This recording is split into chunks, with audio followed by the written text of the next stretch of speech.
আজকে সবাই খুব বেশি ইমোশনাল হয়ে পড়েছিল, কারণ আজকের দিনটাই ছিল এরকম।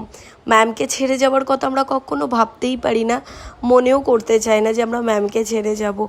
ম্যাম আমাদের এত ভালো টিচার, আমি আগেও অনেক টিচার পেয়েছি, কিন্তু ম্যামের মতন কখনো টিচার পাই। ম্যামকে যখন যেই মুহূর্তে কল করেছি, যখন যা প্রবলেম হয়েছে, ম্যাম প্রত্যেকটা প্রবলেম আমাদের সলভ করে দিয়েছে। আমাদেরকে খুব পোলাইটলি, একদম নরমভাবে, রেগে যাও বারবার কোয়েশ্চেন করলে, অনেক টিচার আছে, আমার এক্সপিরিয়েন্সে পার্সোনালি বলছি, আমি আগেও মেকআপ শিখেছিলাম, সেখানে খুব বাজে বিহেভিয়ার ছিল টিচারের। বাট ম্যাম একদমই ওরকম না, মানে টিচার হিসাবে একদম বেস্ট।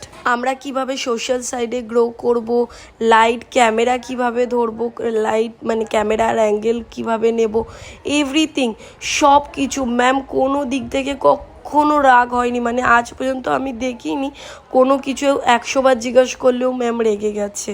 তো কোনো সময় এরকম দিনও গেছে যে ক্লাস থেকে ফিরতে লেট হয়ে গেছে, সেই টাইমে ম্যাম কিন্তু 1টা 1:30 যখনই পেরেছে উনি আমাদেরকে খোঁজ নিতে বলে না যে রাধে রাধে তুমি কি বাড়ি পৌঁছেছো ঠিক করে, কোনো তো অসুবিধা তো হয়নি, এই রকমভাবে মেসেজ করতো। আর একটা কথা না বললেই নয়, ম্যাম কিন্তু প্রচুর আমাদেরকে এক্সট্রা ক্লাস দিয়েছে।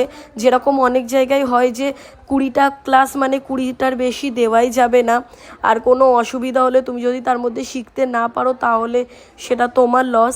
বাট এই রকম কোনো কিছুই নেই এখানে, তুমি যতবার অসুবিধা হবে, ক্লাস শেষ হয়ে গেলেও অনেক ব্যাচ আছে যারা আসে, শেখে, জানে। তো ম্যামের কাছে আসা কখনোই বন্ধ হবে না আমাদের, আর আমরা